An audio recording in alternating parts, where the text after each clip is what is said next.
Welcome everyone to another CoH2 Replay Cast. This time we're going to have a 2v2 as you can see on Crossing in the Woods. Isn't this just my favorite map for a 2v2? We're going to have the greatest piece of shit in the history of the universe, JRDN, sending it in. And he's going to be playing with the Fortifications Doctrine as the OKW.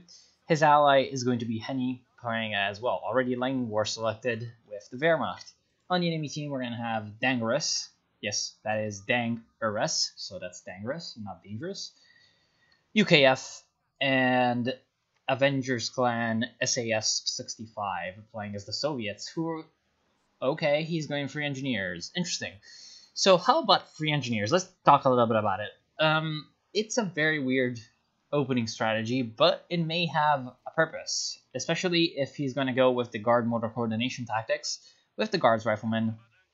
He would be wanting to have free combat engineers, maybe to get a lot of flamethrowers on the field very quickly and very cheaply, to then use your guards as an anti-vehicle while you use your engineers as anti-infantry. But in the center, we do have a little bit of a wrench in that plan, aka Stir Pioneers. Stir Pioneers from JRDN are going to be able to easily outgun these combat engineers, especially before they get any upgrades, and then that means that basically these combat engineers can't really do anything. And so the Soviets are going to lose a lot of engagements early on. We do have one conscript on the field, and in fact, he will be going for that guard motor coordination. If he will... Commissar, please shut the fuck up. On the other side, we have Dangerous, who has gone for a fuel cache at the start. Remember, with the British, it is the infantry section that can build the fuel caches and not the combat engineers that you get at Tier 2. So the Tier 2 is coming up for him because of the early fuel income that he got from that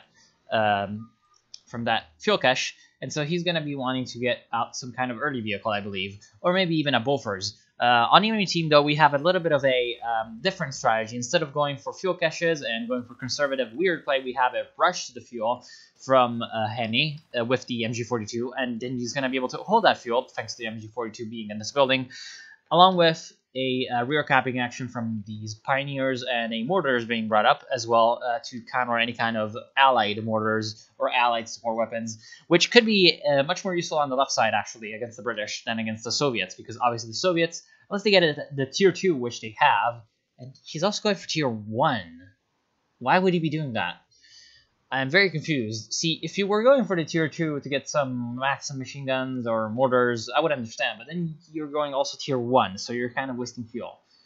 You only need one or the other to actually get the Tier 3, which is what you want for the Soviets, but oh well. On the left side, we have a Kübelwagen out from JRDN, which hasn't done anything so far. It's probably only captured this point. JRDN focusing mostly on the center. On the left side, we do see that the Kübelwagen is attempting to escape, but it's being actually kind of cock-blocked by this one guy who is running around like a little bitch, and he has actually managed to make the Kübelwagen very confused and managing to make the infantry section win this engagement. This Kübelwagen should definitely run away as quickly as possible. Hopefully it won't get lost. Let's switch to the center. We have a bit of a fight between these Volksreniers and the conscripts. Conscripts, of course, going to die because it's only one conscript squad against two Volksreniers in heavy cover, and the conscripts are in no cover. Of course, we have the... Did you lose? You lost the Kübelwagen. That is unacceptable. You lost the Kübelwagen. How could you lose the Kübelwagen? You needed to get the Kübelwagen out and use it. Oh well. In the center, we see that the fight is going very well for JRDN. Obviously, the flamethrower pop on the combat engineers could have been scary if the conscripts are still alive, because the conscripts soaking up damage for the combat engineers to do damage to the Volksreniers in heavy cover. That would have been a really good combination, but unfortunately he kind of charged in before the flamethrower upgrade was ready, and so he kind of paid the price for that. That was a bit of a mistake. And in the center we have the Grenadiers trying to make a push into the base for some reason, of course taking the cutoff point, but it's not really that important because there's nothing to cut off, because everything on the right side belongs to Germany. And obviously we have a bit of a fight over here between these combat engineers and the the Grenadiers, and that's not going to go well for the combat engineers. The combat engineers should definitely retreat as quickly as possible. In fact, Grenadiers will be retreating, which is very weird, and we see a M3 Scott car on the field for Avengers, and obviously he's going to be wanting to get his flamethrower on that. Not really sure what he's going to use it for, though, because there's a lot of... Why would he be sending in the squad that's without a flamethrower. It's because he's upgrading the flamethrower still. It's very weird. And see, of course, it's kind of weird actually that he went for the scout car because, again, after the changes to OKW, the OKW does have the ability to use Panzerfaust. In fact, JRDN is going for the battle group quarters right now, so he will have that available to him. And then the Grenadiers on the right side, he can easily use the Panzerfaust. The MG42 can get Vet 1 and use the armor-piercing incendiary rounds.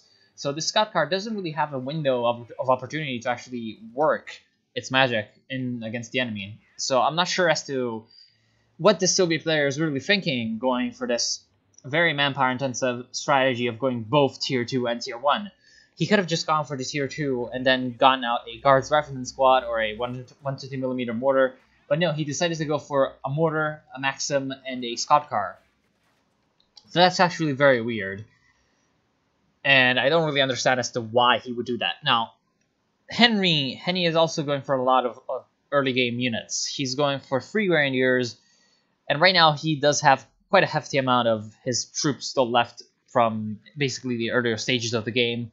And we do see a little bit of a SimCity going up from Dangerous.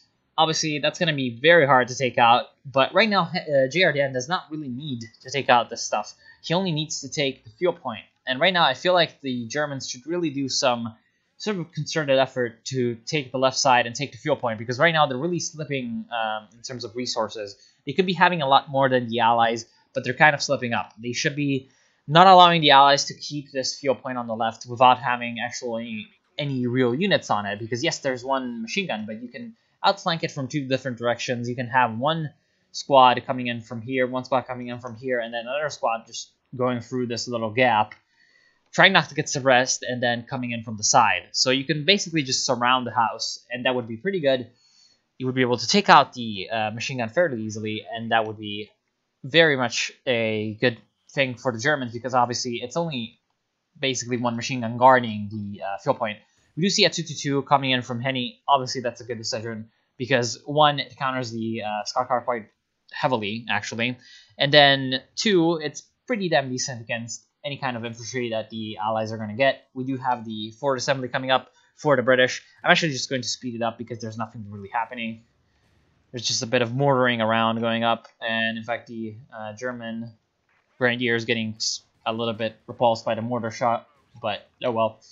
Actually, the Pioneers going down while planting mines was a little bit of a mistake from Henny. And we have a huge amount of SimCity coming up. Half track is kaput. What happened? I heard half track is kaput, but I don't see it anywhere. Oh well. Yeah, basically nothing going on. Ooh. Flamethrower's taking a lot of damage from I don't know what. Support gun actually coming in from JRDN. Obviously a good decision to counter all this. How is that balanced? Well, if you get like 6 support guns, it's pretty balanced because they can't do anything about that. Well, it is balanced because you've got a bunch of things over here, and so you can just go over here where there are no things. Those things cannot move. Of course, on the right side we have the T2 Scout Car going down, which is not the best thing. It was charged a little bit recklessly. Of course, we do see the Ostwind on the field, and the Ostwind will be able to easily take out these emplacements, because there's really nothing that these emplacements can do against the Ostwind. In fact, Volksgrenadiers following in the wake of the Ostwind, taking out one of the mortar pits with incendiary grenades. Really, really good play. Ostwind taking a lot of damage due to the Bofors. I can actually speed it down a little bit right now. And in fact, the Guards Rifleman squad will take out the Ostwind at the last possible second. We do see a Bofors coming up in the center. That is a little bit of a better position for the Bofors, but it's still not that great of a position.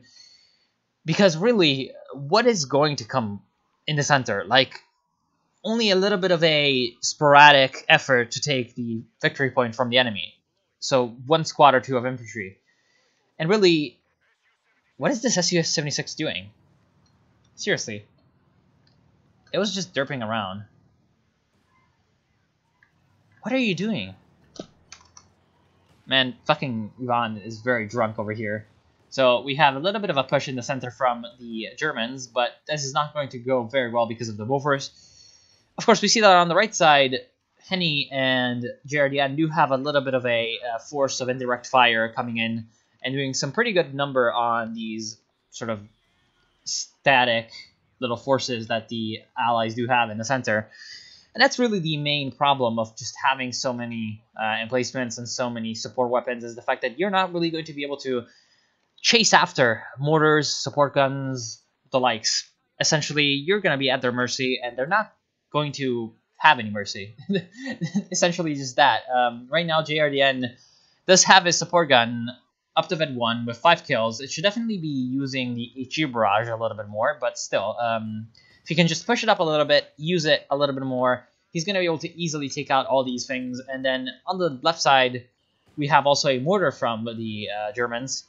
So 2 mortars and the support gun already doing quite a little bit of damage against all these emplacements. Then we see also a Jagdpanzer from JRDN, and Jagdpanzer is obviously going to be really good at taking out these Bofors 40mm emplacements because it can essentially just shoot them out of range.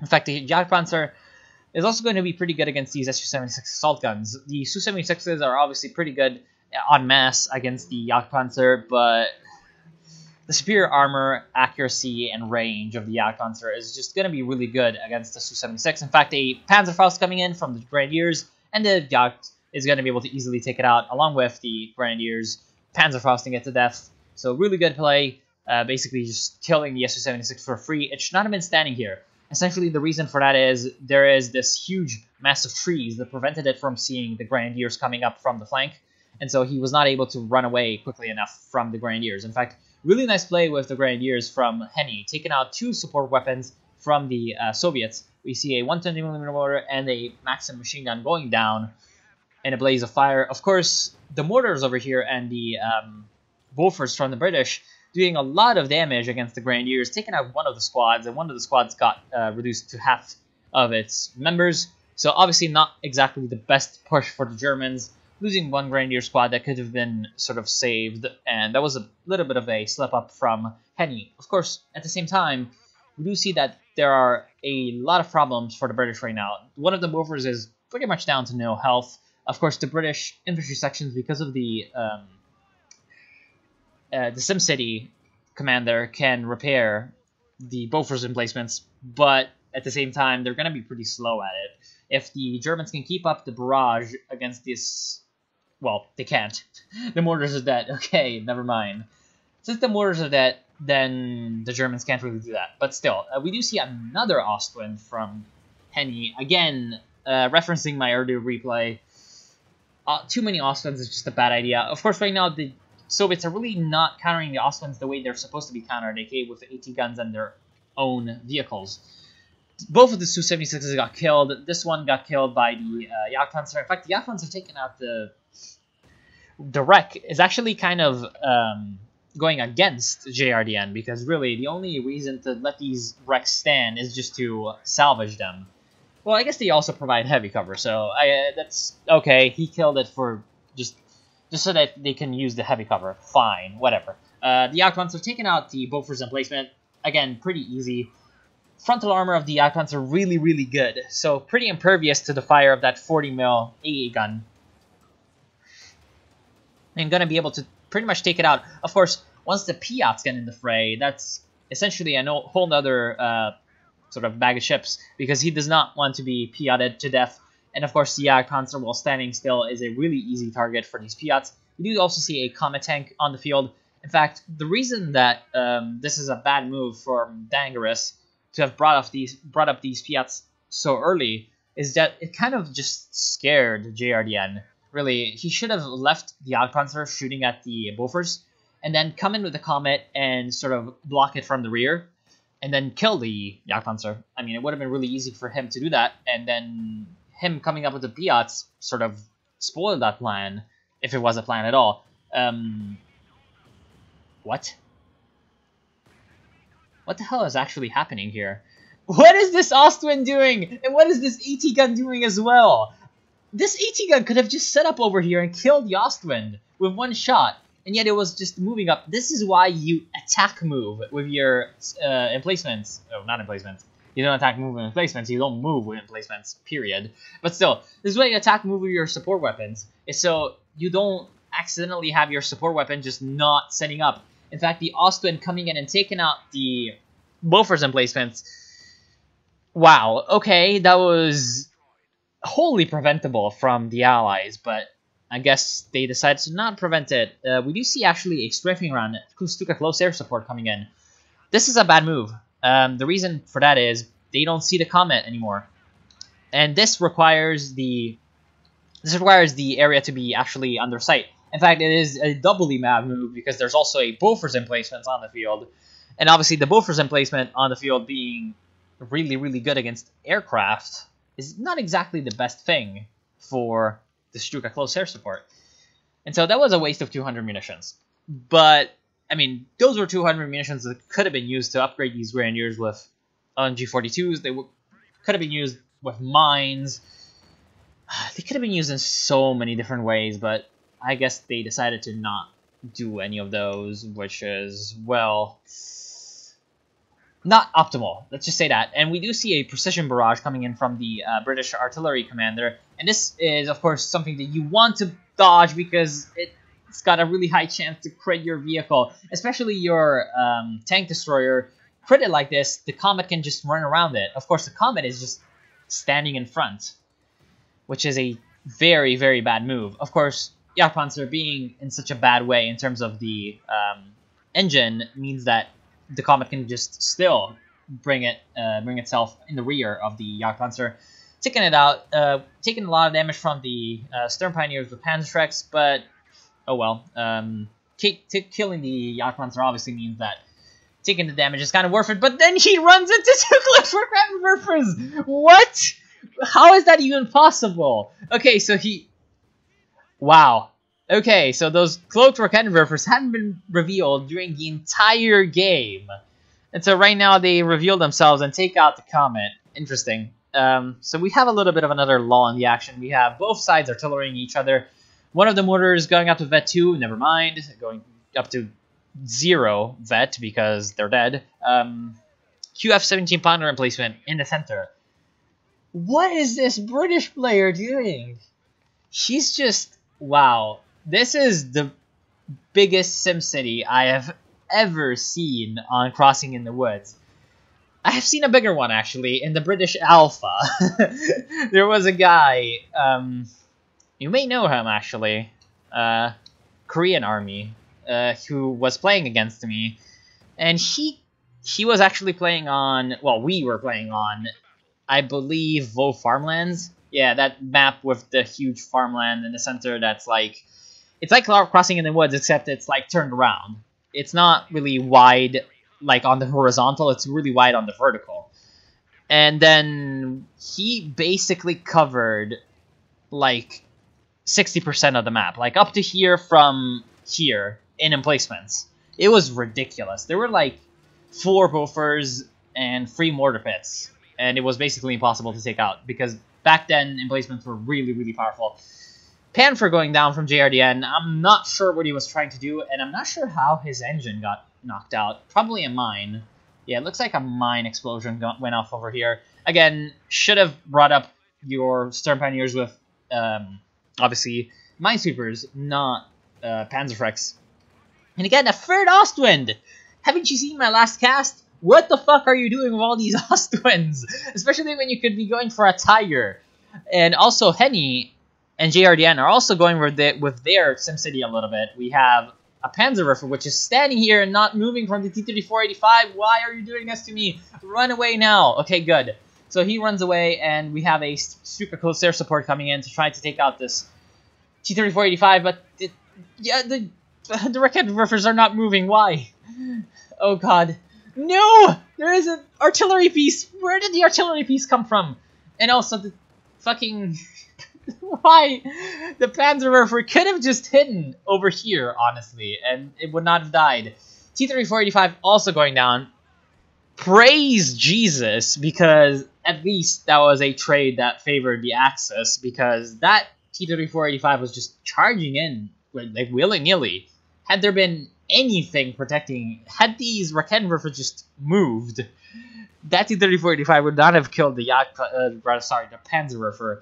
And then there's a random artillery piece, which is obviously a really good decision to take out all the SimCity is dead.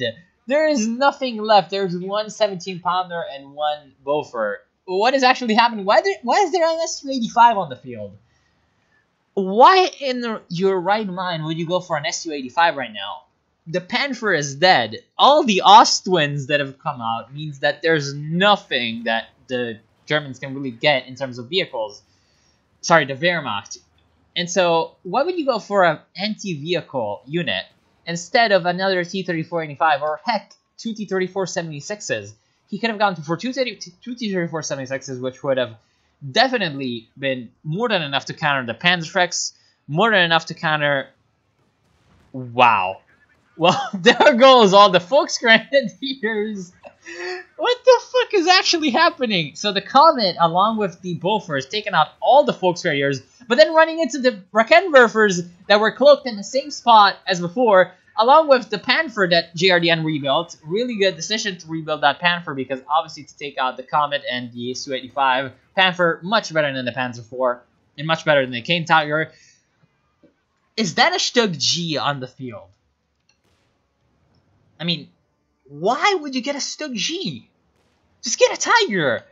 Okay, so the Stug G is like 90, right? Yeah, it's 90. So right now he could have been at 160 fuel. With 30 fuel a minute, you would have been at essentially 2 minutes and a half away from a Tiger. Okay? So why would you go for a Stug? If you could get a Tiger in 2.5 minutes, you go for a Stug? No, you don't. You don't go for a Stug, because the Stug is bad. Well, it's not bad, okay? But it's got a very limited niche role. You don't want to use it in just this situation when there's obviously SimCity. And I'm not sure why the SimCity guy just does not know how to press W. Why is he not pressing W? Oh, so we have a Katyusha as well. Somehow the Su-85 died over here, probably from the Panzerschrecks. And the Katyusha is firing... Okay, he's firing at the artillery piece, but obviously it's missing because it's firing at maximum range, which is not what you want to do. Artillery piece taking out the Bofors... no, not the Bofors, sorry, the 17-pounder. And now he's going to set his sight on the Bofors because, yeah, it's just the only thing he's got left to kill. Obviously, if the Katyusha doesn't move, he could try to kill the Katyusha with the artillery piece. I have had that done to me because you always want to move your Katyusha after you fire, okay? You fire, you move. Because otherwise, your enemy with the artillery piece, he's just going to shoot his fixed arty at the Katyusha and he's going to kill it in one shot. Because that's just how vulnerable the Katyusha is. Now, another fuel cache gonna die because the Stug can just move up. Because the Soviets have no AT, apparently. And he's gonna get body blocked by the Panther. Why? Okay, what is actually happening over here? It's so weird. On the left side, we do see that... okay, so a Panzer Grenadier with Panzerschreck and a bunch of Panzer Grenadiers are just going to take out this combat engineer and easily take the victory point. I haven't even talked about victory points. Okay, let me catch my breath a little bit. I'm like, yeah, I'm a little bit out of breath right now. Okay, so you knew there were mines here! You saw the combat engineer! I am so pissed, JRDN. Okay, this is why I called you the biggest dick in the universe at the beginning, okay? You saw the combat engineers placing the mines, and you went over it anyway because you wanted to run over the combat engineers. Don't say anything in the comments. I know that you were trying to run over the combat engineers, okay? Without even watching it, I know that that's what you were trying to do. And you went over the mine, and you probably killed the squad as well, which is funny. Actually, no, you didn't. You didn't even kill the fucking squad. Oh my god. And then you lost your Panther because of that. You fucking lost your Panther because of that. Oh boy, I hate you so much. I hate you so much because you do sometimes some really good shit like this fixed arty that's killing all the British emplacements. And these Raketenwerfers which are so weird, and the support gun. But then you do such humongously terrible stuff. Oh god, that's so hilarious. You knew that these combat engineers were placing mines. Don't lie in the comment, because I know it. You would be lying. That's bullshit. Okay, so we do see that the Katyusha is firing again. Why would he be placing the Katyusha right next to the Bofors while the Bofors is being artilleried? That's so weird. Obviously, he was trying to reach the fixed tardy, but the fixed tardy has been placed in this position for a reason, because he can reinforce from these German base, and he killed... What did I fucking say? What did I fucking say?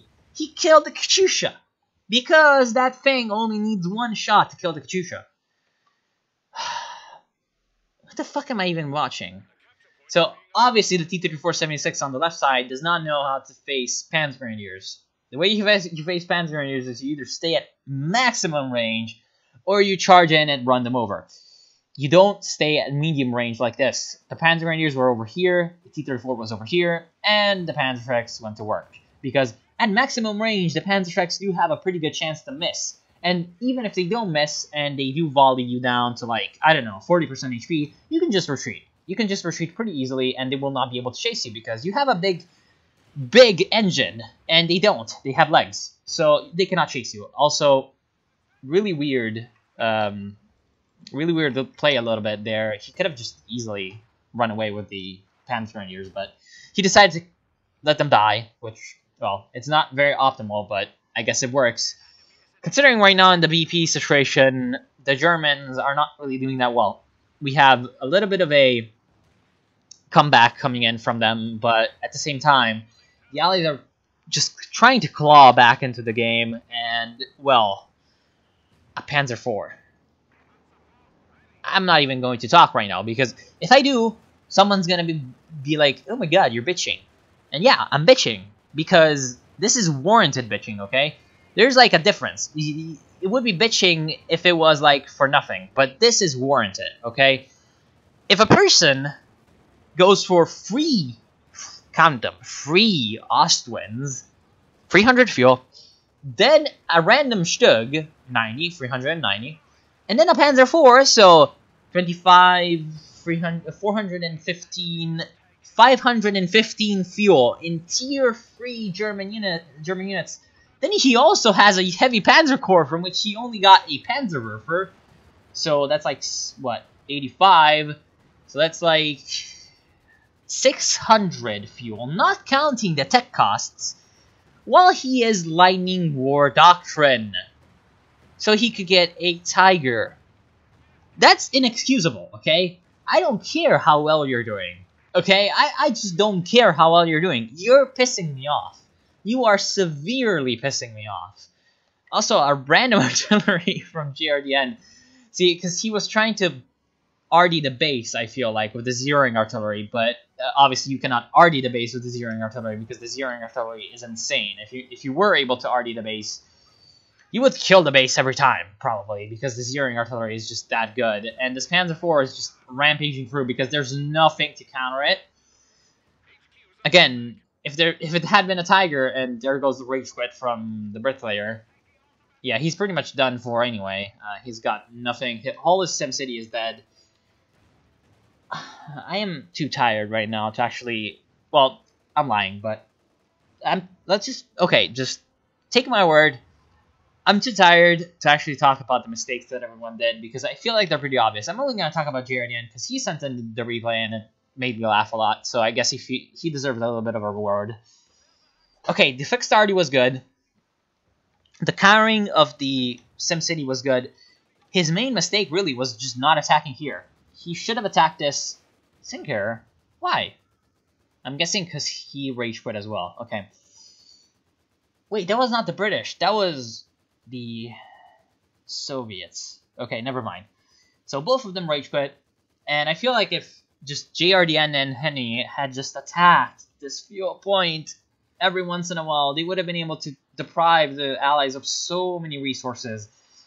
And then, if they had been a little bit more proactive in going after the VPs, they wouldn't have gone to 38 minutes of replay. Because I feel like these Allied players were pretty much just the definition of, I'm playing on, essentially, my toilet seat, because I just don't want to move. That's pretty much what they were. Like, the British, I don't think I need to explain why he didn't want to move. The SAS guy over here, the Soviets, I'm not sure as to why he was just so like infatuated with SU-85s.